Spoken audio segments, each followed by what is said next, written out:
নমস্কার। এইমাত্র পাওয়া এক ভয়াবহ দুর্ঘটনার খবর। বড়সড় ট্রেন দুর্ঘটনা ছত্তিশগড়ে।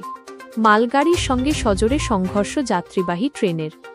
ছত্তিশগড়ের বিলাসপুর জেলার লালখাদান এলাকা, এই এলাকাতেই দাঁড়িয়ে থাকা একটি মালগাড়ির ওপর দিয়ে যেন ঝড় বয়ে গেল। সেই সময় সজোরে ধাক্কা মারে যাত্রীবাহী ট্রেনটি। সংঘর্ষের তীব্রতা এতটাই ছিল যে যাত্রীবাহী ট্রেনের একাধিক বগি লাইনচ্যুত হয়েছে, আর বেশ কয়েকটি বগি মালগাড়ির ওপরে উঠে দুমড়ে মুচড়ে গিয়েছে। এখনও পর্যন্ত পাওয়া খবর অনুযায়ী এই দুর্ঘটনায় কমপক্ষে ৬ জনের মৃত্যু হয়েছে বলে আশঙ্কা করা হচ্ছে। আহত হয়েছেন বহু যাত্রী। এই সংখ্যা আরও বাড়ার আশঙ্কা থেকেই যাচ্ছে। চারদিকে শুধু হাহাকার আর আতঙ্ক।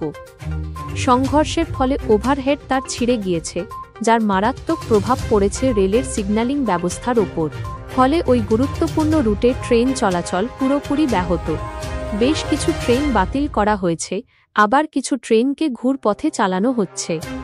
ইতিমধ্যেই ঘটনাস্থলে পৌঁছে গিয়েছে উদ্ধারকারী দল, আরপিএফ এবং স্থানীয় পুলিশ প্রশাসন। জোর কদমে চলছে উদ্ধার কাজ। রেলের উচ্চপদস্থ আধিকারিকরাও ছুটে গিয়েছেন ঘটনাস্থলে। যুদ্ধকালীন তৎপরতায় আহতদের উদ্ধার করে নিকটবর্তী হাসপাতালে পাঠানো হচ্ছে চিকিৎসার জন্য। মেডিকেল টিমও প্রস্তুত রাখা হয়েছে। তবে এই ভয়াবহ দুর্ঘটনার কারণ এখনও স্পষ্ট নয়। সিগন্যাল বিভ্রাট নাকি চালকের ত্রুটি, ঠিক কী কারণে দুটি ট্রেনের মধ্যে এই সংঘর্ষ হল তা জানতে ইতিমধ্যেই উচ্চ পর্যায়ের তদন্ত শুরু হয়েছে। এই ছিল ছত্তিশগড়ের ভয়াবহ ট্রেন দুর্ঘটনা সংক্রান্ত এক্সক্লুসিভ আপডেট। বিস্তারিত খবরের জন্য চোখ রাখুন আমাদের পর্দায়।